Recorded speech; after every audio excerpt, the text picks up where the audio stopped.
चलिए, अभी तक हमने देखा कि किस तरह से आउटपुट स्क्रीन पे आउटपुट को प्रेजेंट करते हैं। अब हम सीखेंगे कि किसी फंक्शन के अंदर वेरिएबल किस तरह से डिक्लेयर किया जाता है। तो वेरिएबल डिक्लेयर करने के लिए हमारे पास अलग अलग डेटा टाइप होते हैं, उसमें हम वेरिएबल डिक्लेयर करते हैं। वेरिएबल क्या होते हैं, किस तरह से उनको नॉमिनेट करते हैं, सारी चीज़ हम थ्योरी में पहले समझ चुके हैं, हम प्रैक्टिकल उसको देख रहे हैं कि अब उसको किस तरह से यूज़ करते हैं। तो सबसे पहले से मान लीजिए मुझे इंटीजर कोई वेरिएबल लेना है जहाँ पर मुझे इंटीजर वैल्यू को स्टोर करानी है। तो वहाँ पर मैं पहले उसको डिफाइन करूँगा इंट नाम से, क्योंकि मुझे वेरिएबल किस टाइप का चाहिए, इंटीजर। इंटीजर की यदि हम बात करें तो जब होल नंबर हमको लेना होता है प्रोग्राम के अंदर तो हम इंटीजर वहाँ पर लेते हैं।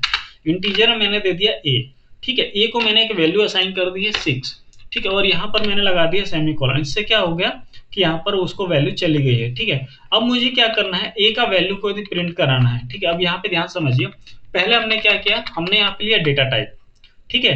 डेटा टाइप के बाद यहाँ पर हमने क्या लिया है, वेरिएबल नेम। वेरिएबल नेम के बाद हमने क्या किया, उसको वैल्यू असाइन किया। आप यहाँ पे वैल्यू न दे करके आप इतना भी रख सकते हैं। इससे क्या होगा, ये सिर्फ आपका वेरिएबल डिक्लेरेशन है, ठीक है। यहाँ पर आपने बता दिया है सिस्टम को कि आपका ए नाम का कोई वेरिएबल है, उसको वैल्यू आप यहाँ भी दे सकते हैं नीचे कहीं, ठीक है। मैंने यहाँ पर उसको ए को वैल्यू असाइन कर दिया, ए को यहाँ पे मैंने वैल्यू दे दिया है 6, ठीक है। अब हम इस प्रोग्राम को रन करके देखेंगे कि ए का वैल्यू जो हमने दिया है वो एज इट इज ए के पास स्टोर हुआ है कि नहीं हुआ है, उसको हम चेक करेंगे, ठीक है। तो हम यहाँ पे एक मैसेज दे देते हैं।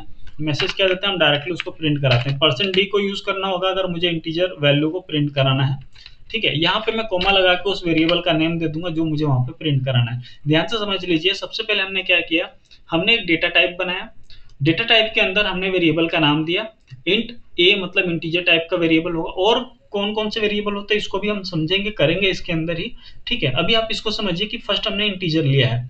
इंटीजर वैल्यू को यदि मुझे प्रिंट कराना हो तो उसके लिए मैंने यहाँ पे यूज किया %d, ठीक है। %d क्या करेगा, ए नाम के वेरिएबल के जो भी वैल्यू है वो वहां पे हमको शो करके देगा। चलिए मैं इसको रन करता हूँ, डायरेक्टली हमने रन किया है, वैल्यू हमारा शो हो रही है, यहाँ पे 6 आ रहा है वैल्यू, ठीक है। वैल्यू को मैं यहाँ पे चेंज कर देता हूँ, ए का वैल्यू यहाँ पे मैंने चेंज किया, यहाँ पे मैं लिख दिया 8। देखिए नीचे मैं कोई चेंज नहीं कर रहा हूँ आउटपुट स्क्रीन के लिए, यहाँ पर मैं कोई चेंज नहीं कर रहा हूँ। लेकिन जब भी मैं प्रोग्राम यहाँ पे रन करूंगा तो मेरा जो आउटपुट है वो वहां पे शो होगा कि हमने क्या वहां पर वैल्यू ली थी। चलिए आगे बढ़ते हैं। ये तो मेरे पास एक इंटीजर टाइप का वेरिएबल था, इसके लिए मैंने %d यूज किया। अगर मेरे पास अगर मुझे यहाँ पे क्या करना हो, मुझे डेसिमल नंबर यहाँ पे करना हो, चलिए मैं यहाँ पे एक डेसिमल वैल्यू उसको देता हूँ।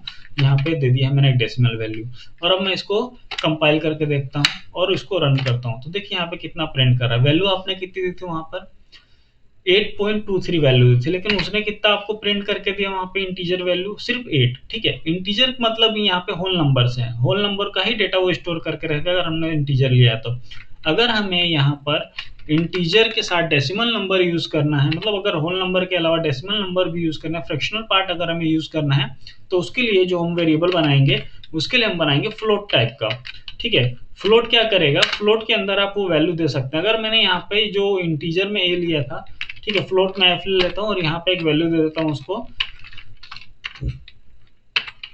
2.34, ठीक है।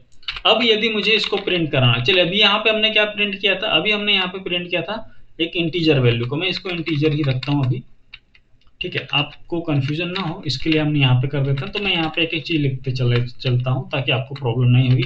यहाँ पे मैंने लिख दिया इंट, ठीक है, इंट में अपना वैल्यू आ जाएगा। अच्छा, लाइन चेंज करने के लिए हम लोग फंक्शन यूज करते हैं /n। /n से क्या होता है, वो लाइन चेंज होकर के हमको मिलती है। अब मुझे क्या चाहिए, फ्लोट टाइप का वैल्यू चाहिए। फ्लोट मैंने लिख दिया फ्लोट इक्वल।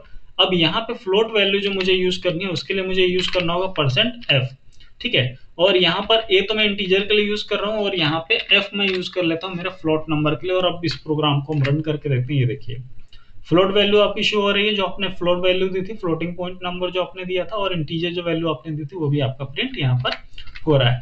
इसी तरह से यदि हमें कैरेक्टर टाइप का कोई वेरिएबल लेना हो जिसके अंदर हमें कैरेक्टर स्टोर कराना है, तो उसके लिए हम लिखते हैं CHR, सी करके इक्वल करके मैंने यहाँ पे एक कैरेक्टर दे दिया उसको, यहाँ पे डबल इन्वर्टेड कोमा में हमें देना होता है, मैंने यहाँ पे दे दिया ए, ठीक है। और इसको मैं रन करता हूँ, ठीक है। अच्छा, रन करने से पहले मुझे यहाँ पे बताना होगा कि ये किस टाइप का वैल्यू है और किस टाइप का वैल्यू को हम प्रिंट करा रहे हैं। सॉरी, यहाँ पर मैं ले लेता हूँ एक /n लाइन चेंज करने के लिए, और यहाँ पे मैं लिख लेता हूँ कैरेक्टर। और इस कैरेक्टर को प्रिंट कराने के लिए मैं यहाँ पे यूज करूंगा %c, और यहाँ पे एंड में मैं लगा लेता हूँ यहाँ पे एक जो हमने वेरिएबल लिया है सीड नाम का है, तो यहाँ पे हमने लिख लिया सी। अब इसको हम रन करते हैं। देखिए रन करने पे क्या हो गया, हमने जो वैल्यू उसको दी थी वो एज इट इज वहाँ पे प्रिंट हुई। अब एक छोटी चीज मैं आपको और बताता हूँ, ठीक है, सिस्टम किस तरह से काम करता है हमको पता होना चाहिए।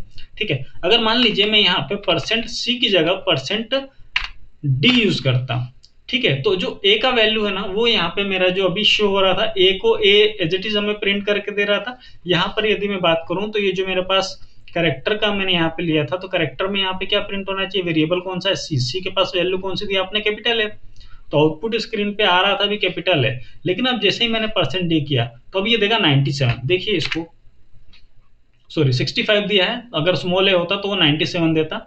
ठीक है, अभी कैरेक्टर का वैल्यू कितना दे रहा है, 65। ये उसका आस्की वैल्यू है। तो ये क्वेश्चन भी आपके एग्जाम में आ सकता है कि आस्की वैल्यू क्या होती है। तो सिस्टम द्वारा पहले से किसी कैरेक्टर का जो वैल्यू है स्टोर रहता है, वो स्टोर वैल्यू क्या कहलाती है, आस्की वैल्यू कहलाती है। ठीक है, अगर मैं इसको स्मॉल ए लेता, अभी जो मैंने यहाँ पे कैपिटल ए लिया था, कैपिटल ए की जगह यदि मैं इसको स्मॉल ए कर लूँ, ठीक है, मैंने इसको क्या कर दिया, स्मॉल छोटा वाला लोअर केस का ए कर दिया, तो अब देखो इसका वैल्यू कितना आ रहा है, 97 आ रहा है।